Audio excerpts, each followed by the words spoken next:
I mean, you go full trigger on it and it just gets crazy.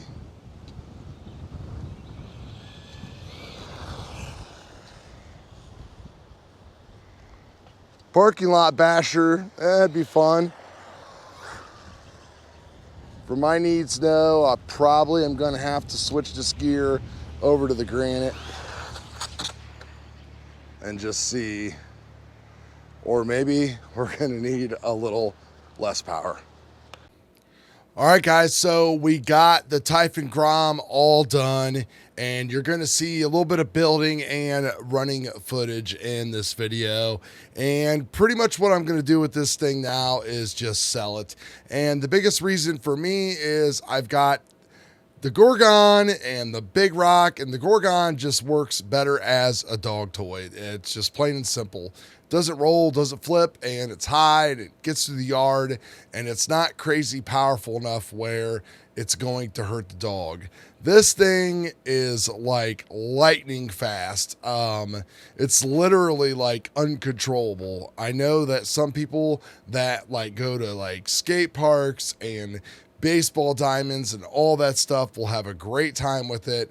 I will not, so I'm actually listing it on the Facebook Marketplace right now, but we figured we would just finish up with like the actual build video here and some running footage for maybe a potential buyer, or just so you guys can see exactly how powerful this thing is. So let's get to it, and you know, these things are fun if you got the right circumstances. For me and him, it just doesn't meet our needs. I still have a full power setup here that maybe I'll do in the granite, and we'll see how that works. And if not, it'll already be built for somebody and I can sell it too. So that's about it. Let's get to the rest of the footage and we'll talk to you guys later. Back to the Dorky and 40 channel. I'm Chad. Finally, we've got everything that we need to get this Typhon Grom brushlified and get it off this bench. If you haven't seen the big update video lately, or yet, whatever, I'll put it up here. We got a lot going on here. So here's what is up on the bench. Of course, we got the Typhon Grom. We are being inspired by Ed's build. Ed has reached out and commented a couple times to give us some more details on his fantastic build. And that is what we are going to be doing. So we got the LC Racing pinion gears in. I put them all away. They are the 3.175 millimeter sized for the shaft. We're not messing around. We're going right with the 22 tooth. So that is all meshed up and all good. I had all of the extra Arma motor mount type of parts I spoke about in the last video. If you didn't see it, the GPM motor mount. Screws aren't big enough for the screw holes, are not big enough for the screws that you need to use with the Hobbywing motor. So it's kind of useless. You can try to tap it out, mess it up, whatever you want to do. So I pretty much think at this point we are ready to just lock this thing up. If I wanted to, I could already shorten a couple more of these leads, like this capacitor. I could probably shorten that up a little bit, but I'm not even going to worry about it. I just want to slap this thing together, and not just to get it off the bench, but just seeing what these things are able to do. I'm super excited to see what they can do, especially after my Spectrum 3S 5000 G2 smart battery literally died. Could have blown up the house. Get rid of these things. I'll just go with these Z's. That way I can use my own charger, iCharger, whatever, and see what's going on with the actual cells. So that way we're not in danger of blowing our house up or anything like that. So I've got everything mounted here the way that Ed has, and this is just going to work out great. I'm pretty happy with everything. I wanted to use the Hobbywing ESC. The motor that they just came out with is just fantastic. So we've got that all set up in there, and literally all we need to do, this is all going to just beautifully snap right down into place. make sure that we capture our front steering pins and everything up there. And yeah, we're good. So we literally could just start putting the screws back in there. But what I want to do first, just to make sure everything works, is go ahead and mount the ESC. Now, if we take a look at Ed's wiring here, he kind of has the sensor wire and everything kind of twisted together, which is perfectly fine. And then it looks like he has all of his excess wire kind of bundled up down there in front of the motor. So I'm just going to kind of twist this thing around and get it set the way that I want to, and get the receiver and everything else, all those wires going out of the other side. And we should end up with something like this right here. I think that will look fine. We can just put the sensor motor wire down in there. Make sure that nothing came unplugged. So we'll just go ahead and pull that out again. Got to really watch sensor wires. They can betray you on and off the track. So we're going to let this stuff just kind of hang out over here, because the first thing we're going to have to do is we are going to have to double side tape this thing down inside. I don't know if we're going to need one layer or tape or two, but I want to try to keep it as skinny as possible, just because we're going to have to worry about the fan going on top of it. Now, I'm not sure if we're going to need a fan or not. The ESC very well could just soak up all the heat, and we might not have to worry about it.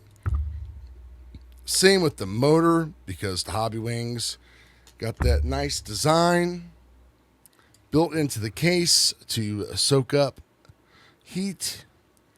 So let's see if we can get this crammed in here again. So we got everything up and running here, and one of the cool things about the 10BL60 is you're able to program this thing, and the manual will come with a programming chart that you can use either the button on the switch, which is very difficult, or you can use one of these old school Hobbywing programming cards. And this programming card comes with various sticker sheets. Depending upon what model of brushed or brushless ESC you have, the numbers might not line up. So what you would do is refer back to this documentation. So the two really cool things we can do to this is we can actually control our punch.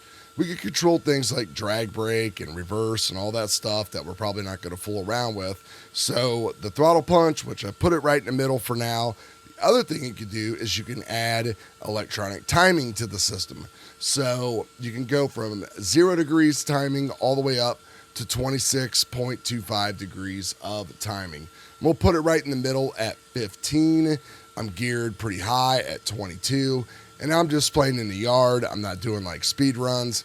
If you're doing speed runs and stuff, of course you're going to want to add more timing. But of course you are going to generate more heat, and you're going to have a little bit more problems. That's why, of course, we have multiple fans going on with this thing. We've got one on the ESC and one on the actual receiver itself, and one on the motor itself. So this hooks up really easy. One wire goes into the box, the other one goes out of there into the receiver to power the box. Super simple. Do everything. I think this costs like 10 or 15 bucks, and you're going to be all set when it comes to actually programming the ESC. And if you're running it on a racetrack or a dirt track or something, you can also do things like adding drag brake into it, which drag brake will slow the car down when you go to neutral. And the benefit to having drag brake, of course, is that it's going to increase your steering, and it's also going to make up for a not so finely tuned trigger finger. All right, so here we are. Everything is installed. 3S battery. The body fits perfectly fine, snaps on there, all of our fans, everything. I did drive this already. This thing is stupid fast. We've got a 3S battery on there. I put the granite Grom tires on instead of those, just because I've already noticed that it's kind of what I'm looking for, but kind of not still. And I'll show you. It just kind of gets so upset in the grass type of area. So for a backyard basher, trying to find the happy medium of something like this, which is small and light, but could still hurt the dog, compared to something like the Big Rock, which could definitely hurt the dog, even though he is a 100-pound American Bulldog beast. It's really hard to find the perfect mix between these two to play with, that he can't carry in his mouth and that doesn't constantly like flip over. And that won't hurt him. But let's show you how wicked fast this thing is. Just watch these tires. Look at those ballooning. And that literally is like half trigger. So I do have the timing turned up. Could turn it down, but speed and all that stuff really isn't my problem right now. Don't worry, I'm not shocking my dog. I'm just using the beeper. Dakota, come. So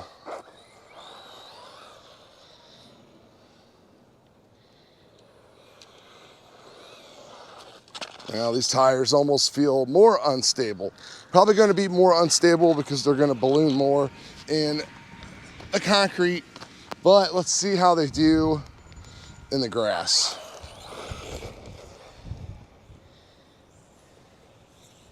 And we got a flip already.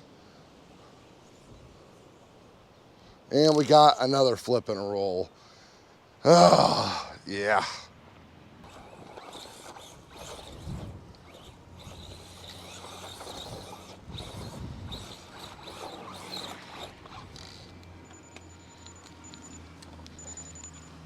Hey.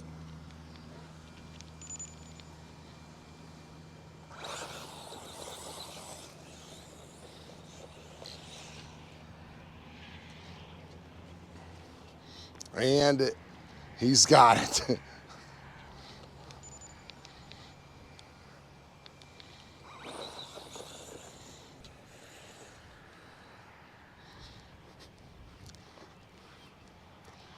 Yeah, it's just not very stable at all. And I think it's because it's so lower to the ground. I mean, it literally is getting upset by everything, especially with all the added power. So